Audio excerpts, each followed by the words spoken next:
que a gente quer? Resgatar o nosso orgulho de sermos brasileiros.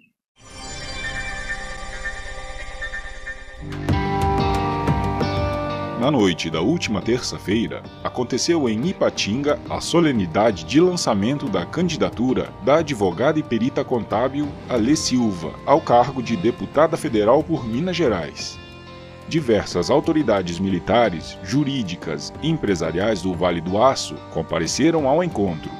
O evento foi oficializado com a presença do general da Reserva do Exército Brasileiro, Antônio Hamilton Mourão, vice-presidente pelo PSL, na chapa do candidato a presidente Jair Bolsonaro. E a convite da candidata ministrou uma palestra que mostrou o porquê foi escolhido para ser o vice-presidente do Brasil. Como Bolsonaro já declarou, em seu governo o vice não será apenas decorativo. Mourão apresentou a real situação deplorável em que nosso país se encontra e as medidas que serão adotadas para a transformação do Brasil, tão sonhada pelos brasileiros. Veja. O país vive uma crise. Nós temos uma crise política. É uma crise que é política e ela é policial também. Por que é crise política? Porque o nosso sistema representativo ele deixou de ser isso que ele é, nos representar. É uma quantidade imensa de partidos políticos que deixam de atingir diretamente a cada um de nós. E nós deixamos de votar e colocar corretamente as pessoas que poderiam, não é, trabalhar pela gente. Os políticos viraram escravos das pesquisas de opinião. O político fala aquilo que a gente quer ouvir. Os conceitos tradicionais de esquerda e direita, eles estão perdidos, porque os dois estão abraçados na corrupção. Nós temos corruptos do lado A e do lado B, e todos buscando o quê? Retirar os parcos recursos que a nação produz e usá-los em proveito próprio. Então, essa crise, ela atinge os três poderes. Atinge o executivo, que perde sua eficiência gerencial a partir do momento que tem mais de 30 ministérios. Aí é preciso que todos tenham consciência que nenhum gerente, nenhum chefe, nenhum comandante consegue coordenar mais de 12, 15 pessoas. Imaginem coordenar mais de 30.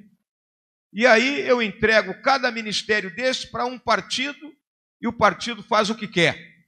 É porteira fechada. Coloca os seus apaniguados lá, seus entes queridos, né, e desvia tudo que puder desviar. Não sei como é que a gente consegue sobreviver. O legislativo foi comprado pelo executivo com uma única finalidade: se manter no poder. Foi isso que nós vimos ao longo dos mais de 13 anos da permanência do Partido dos Trabalhadores no poder. Eles vieram única e exclusivamente para se manterem eternamente à testa do nosso país, rompendo o princípio democrático básico da alternância dos poderes. E o nosso judiciário, que é primordial para que uma sociedade de massa como a nossa permaneça unida, porque se não há lei e se não há justiça que faça a lei ser obedecida, a sociedade se esfacela. E aí aquela sensação de insegurança que todos nós temos. Nós temos que resgatar a confiança dos cidadãos entre si e mudar a nossa forma de pensar. E quando eu falo mudar a nossa forma de pensar, eu chego naquela questão da crise de valores. Então parece que aqui no Brasil a única lei que pegou é a lei de Gerson. Aquela do cara que quer levar vantagem em tudo. E nós vemos nos mínimos detalhes isso ocorrer. É o cara que quer furar uma fila, é o camarada que está no engarrafamento e vem pelo acostamento e busca entrar lá na frente. Então, sempre tem alguém querendo levar vantagem. Nós temos que reformar o nosso pensamento. E só se reforma isso por meio da educação. Apenas a educação será capaz de romper essa crise de valores. Ao mesmo tempo, nós temos parcela da nossa elite que aplaude tudo. Aplaudir o desmantelamento feito pelos governos do Lula e da Dilma. Por quê? Porque estavam ganhando dinheiro, independente do que fosse acontecer com o país. Consequência disso, a situação que nós vivemos. E a crise econômica. Como nasceu essa crise econômica? Que dói aí no bolso de cada um. Ela começa na nossa Constituição atual. E aí é preciso que todos entendam que uma Constituição, ela tem que ser princípios, ou seja, aquelas coisas que são perenes no tempo. Nós temos o título 1 e o título 2 da nossa Constituição, que são de princípios. Podia parar ali. O resto são leis ordinárias que irão variar de acordo com a mudança dos costumes. Essa Constituição, ela criou uma série de despesas sem que houvesse a correspondente receita. E aí, minha gente, é igual a nossa casa. Aquela pessoa que gasta mais do que ganha, o que acontece? Primeiro ela entra no cheque especial. Depois ela estoura o cartão de crédito. E por último ela vai para o agiota. Nós, Brasil, estamos vivendo no agiota. Esses governos nos levaram a um déficit, ou seja, receita menos despesa de menos 150 bilhões de reais. Isso significa 10% daquilo que o governo tem para gastar livremente, fora saúde e educação. Aí o que o governo fez? O governo conseguiu passar no Congresso uma emenda que limita o teto dos gastos do orçamento. O orçamento só pode aumentar de um ano para outro de acordo com a inflação do ano anterior. Mas o que acontece na vida real? Existem coisas que aumentam acima da inflação, como, por exemplo, o número de pessoas que se aposentam e que vai aumentar, né, a despesa da nossa Previdência. Em consequência, vai comprimir as demais despesas. Essa é a situação do governo. Então, qualquer um que for eleito ano que vem terá que enfrentar com coragem, com determinação e procurando explicar da forma que eu estou tentando aqui para cada um, essa situação que o país vive e que nós herdamos. Esse buraco foi cavado desonerando gente de pagar imposto de renda. Esse buraco foi cavado captando dinheiro a 13 e emprestando a meia dúzia para os amigos do rei. Esse buraco foi cavado criando crédito fácil e barato, achando que todo mundo podia se endividar eternamente. Eu tenho certeza que grande parte aqui tem um empréstimo aí que está rodando e está rolando porque achou que aquilo ia ser fácil. Então, nós temos que debelar essa crise econômica, equilibrar o país fiscalmente, ou seja, receita igual despesa. E temos a dívida. Hoje a dívida é 75% do nosso produto interno bruto. A dívida está a casa aí do R$ 1 trilhão. É uma dívida nossa, de cada um dos brasileiros e brasileiras que estão aqui e daqueles que ainda vão nascer. Então, é um problema que nós temos que enfrentar.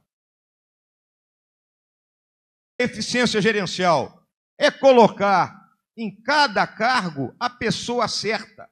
E aí toda hora partem para cima do Jair com essa questão de gênero. Não, porque se for mulher, se for homem. Minha gente, no nosso país temos mulheres extremamente competentes e capazes. E homens também. Então escolha-se o melhor, independente de ser homem ou mulher, e acabou isso aí. Isso é um troço que já passou. Essa situação já andou. Né? Mas, volta e meia, busca essa guerra de gênero. Isso não existe.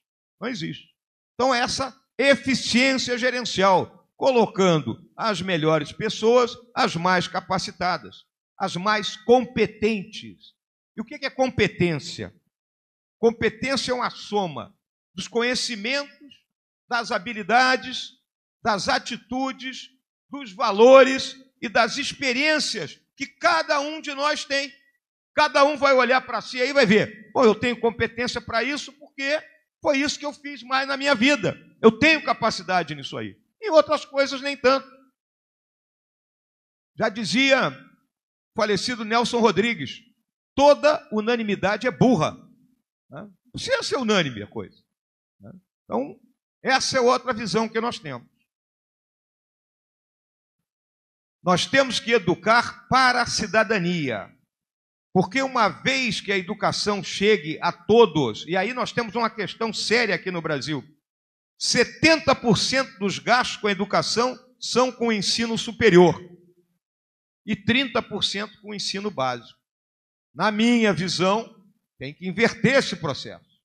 Nós precisamos dar ensino básico a todo mundo, de modo que o camarada chegue até o último ano do segundo grau, onde ele terá ferramentas, e mais o ensino técnico, ferramentas para realmente poder progredir na vida.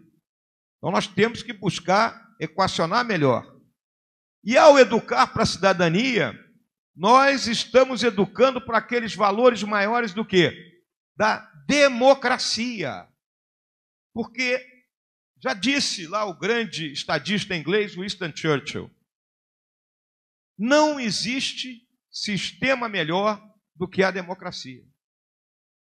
Com todas as imperfeições que elas possam ter.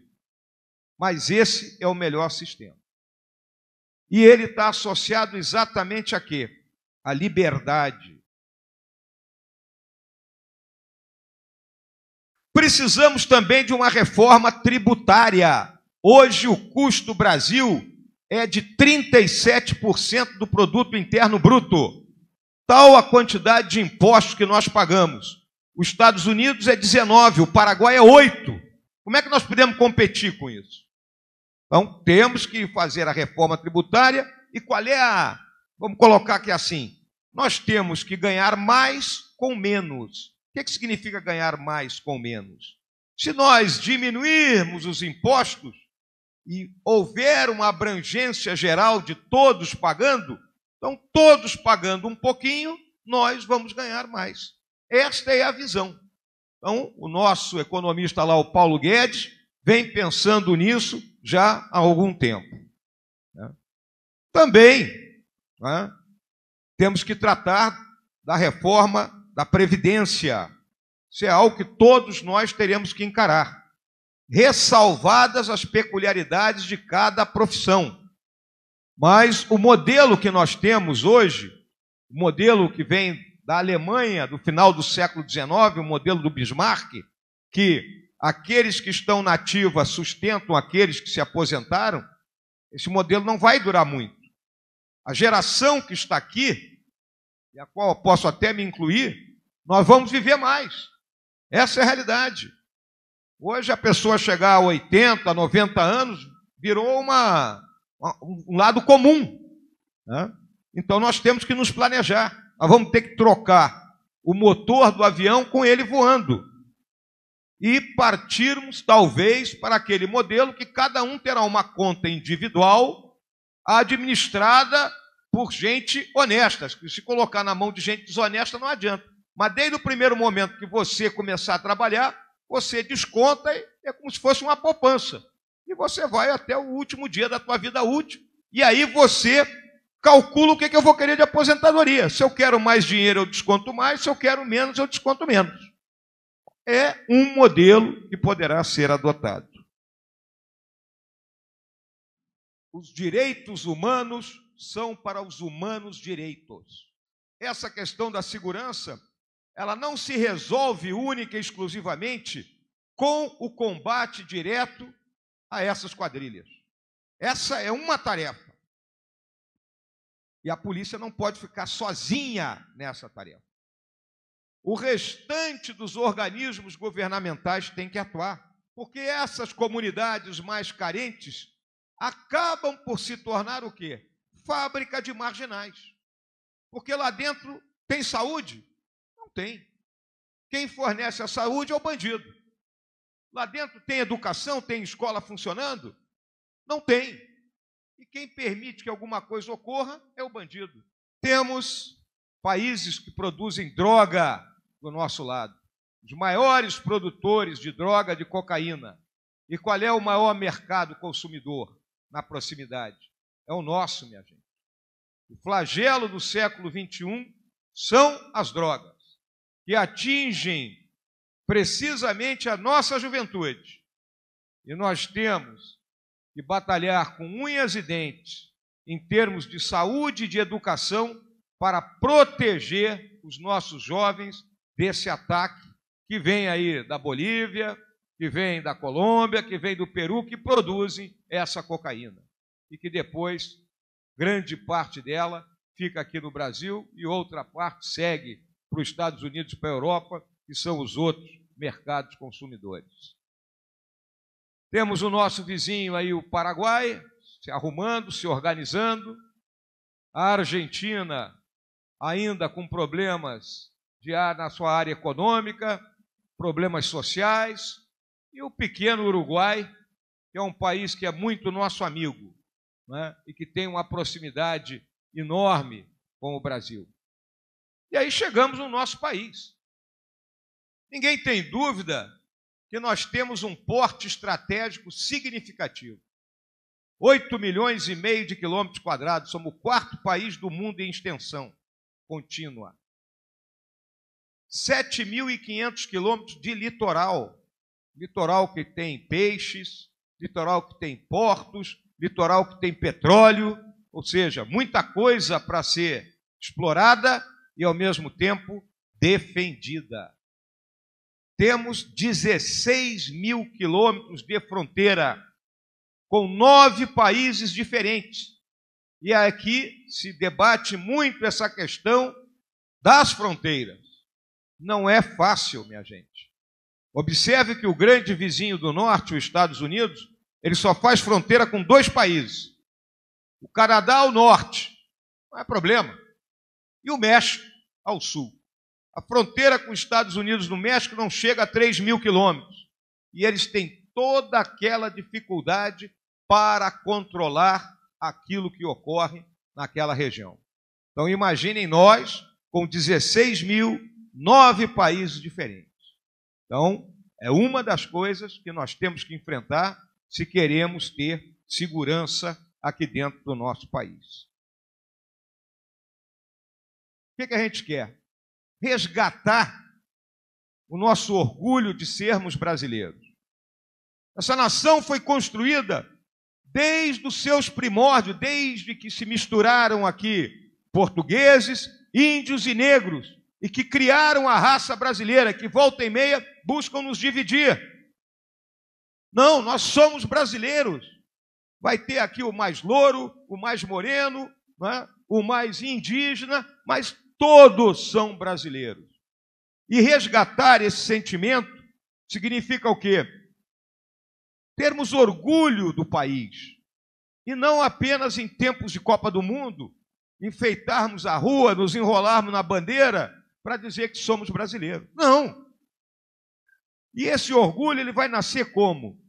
Vai nascer do sentimento de que, com trabalho sério, com trabalho duro, com exemplo, nós vamos iniciar o processo de mudança. Não será fácil. E nos primeiros momentos, eu lhes transmito aqui aquilo que é uma das leis da guerra na selva. Todos nós teremos que aprender a suportar o desconforto e a fadiga sem nos queixarmos e sermos moderados em nossas necessidades. Brasil acima de tudo, Deus acima de todos. Muito obrigado. Veja também os outros vídeos do canal e deixe seu comentário. SeuTube. Notícias, humor, diversão, informação. Inscreva-se no canal e deixe seu like se gostou.